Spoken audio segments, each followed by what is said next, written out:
Hello and welcome to The Rusted Brush. Today I'm going to be showing you how I turned the Freeguild Cavalier Marshal into a haunting undead knight for my wartime warband. Before we dive into the building and painting part of this, let's go over why I decided on this model and my inspirations for it.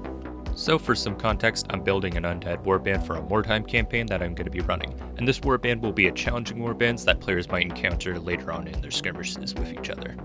When the new Cities of Sigmar Freeguild came out, I knew they were perfect for this warband. They have a lot of grimdark elements already on them, and specific to Cavalier Marshal. It instantly reminded me of a video game I played when I was a kid, Disciples 2. There's an undead knight in the game that looks very similar, especially with the helmet too. I knew I wanted to use the model as my leader for the warband. Another heavy inspiration came from a piece of art from the artist Keith Thompson. The Saracen gasped with his horse ripped in half, yet still moving, is something I always wanted to try. So I have my concept down of mixing the Disciples 2 undead knight with a half horse. Now it's time to begin. The first part of the project was to get the horse in half first. I made the cut around where the saddle ends. That way the rider can sit happily on his mount. I'm not too worried about how straight my cut is either. It shouldn't look very clean. I want it to look like it came from multiple wounds and injuries and relentlessly kept running. Once I had the horse body together, I worked on the armor and saddle. I cut them up in various parts and add scratches into the armor. I want the rest of the model to be as scarred and war-torn as the horse itself. I also cut up the banner and add some holes through it, but later on I decided to remove the banner from the model. Now it was time to get some other bits not from this kit to add. I keep my bits as well organized as possible. I don't like leaving things on sprue, so I clip them out and put them into organized containers with matching armies together. All of my undead bits are in the undead bins, which is where I get my arrows, shield, a skeleton horse head, and rib cages from an old direwolf kit. I'm using the horse head, not for its head, but for the exposed back of the horse. The same goes with the rib cage as well. The arrows I place into the armor, and one is going into the horse as well. The shields I add to the armor of the horse, and to me these shields look like an older and more ancient design, so I think they really break up the Freeguild general look that it had before. Now I start to work on the horse head, and I decide to add a large cut on one side and a large hole and stick an arrow in its eye to really add that gnarly feature and convince you that this horse is undead when you're facing it from the front. I put cuts into the horse's legs so they match the rest of the undead look of it. Now I start to add intestines and other inside bits that you could see. For this, I sculpt them out of green stuff and some other bits I had left over from the rib cages I used. The sculpting was pretty simple. I just rolled up green stuff and cut up pieces and shaped them into organs, and for the intestines, it's the same thing, I just rolled them thinner and made them look kind of like a small sausage. I make sure to really stuff as many in them so it doesn't look very hollow inside and add some kind of immersion to it. Then it was on to the rider himself. I don't add too much to him. I debate whether or not I want to give him a lance or a sword. I choose to use a sword from the Skeleton Warriors kit. Like what I did to the horse, I cut the armors and robes and I really scratch and cut the hell out of it. I add a few holes here and there as well. I really want to show that this guy is old and he's seen a lot. I switch his shield with one from the skeleton kit as well. All I do is scrape off all the trim and decorations for now. So that's the model ready for the painting process now. To start with, I prime the model with Mr. Surfacer Black 1500 spray. This is my favorite primer to use. It goes on very smooth and it's very consistent.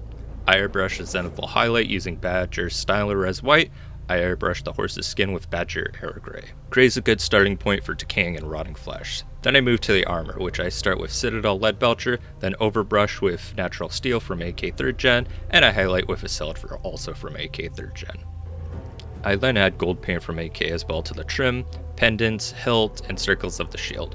I use the speed paint murder scene to the upper parts of the armor to give it some flair. It makes it feel that this was no ordinary knight. He could afford to have a crimson set of armor, and the gold trim helps convey that as well. It's also to have a bit of contrast so that's not all one color, especially when I start to use washes. I then add hardened lever speed paint to all the wooden lever parts, and then it's time to move on to washes. I add Nuln Oil and AK Interactive Pure Grime from the Decolor line to all the armor pieces. After that, I highlight the clothing and horsehairs with Vallejo Cold White, and then it's on to my favorite part of the whole model, stamps. It might sound odd, but I really enjoy using art from stamps to my models. I did this with my Night Lords a lot. I find that stamps can add some fascinating art pieces and not something I would have found by looking it up. I enjoy going through my collections of stamp and figuring out what I like best for the model. I add some decorative parts to the cape, I take off the banner and place it with some other stamp I had, and I use it on the shield as well. Once the stamps were in place, I add some Flesh Tearers Red and Nuclear Sunrise paint to the intestines and wounds of the model. After this, I add another layer of pure grime to the model. I should mention that I did some simple different toned washes on the stones of the base here too.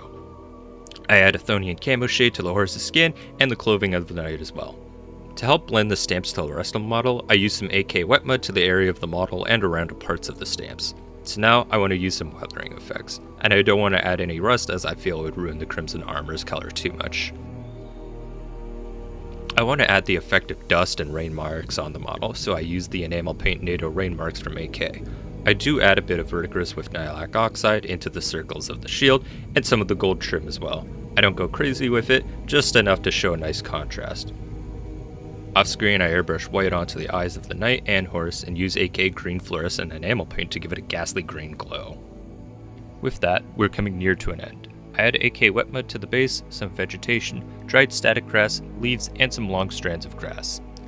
I choose brighter vegetation for the most part so that the model has a bit more contrast. Also, autumn colors just feel more fitting for undead models. Now the very last step was to mix Yoo-Hoo all-purpose glue with blood for the blood god to make blood strands around the exposed intestines and wounds. With that, the model was done. This was a fun model to convert. It took more time than I initially expected, but it was worth it. I hope you enjoyed this video and that you may have learned something as well. Remember to like, share, and subscribe for more miniature conversions and other videos. My next video is going to be on the rest of the warband. Take care, everyone.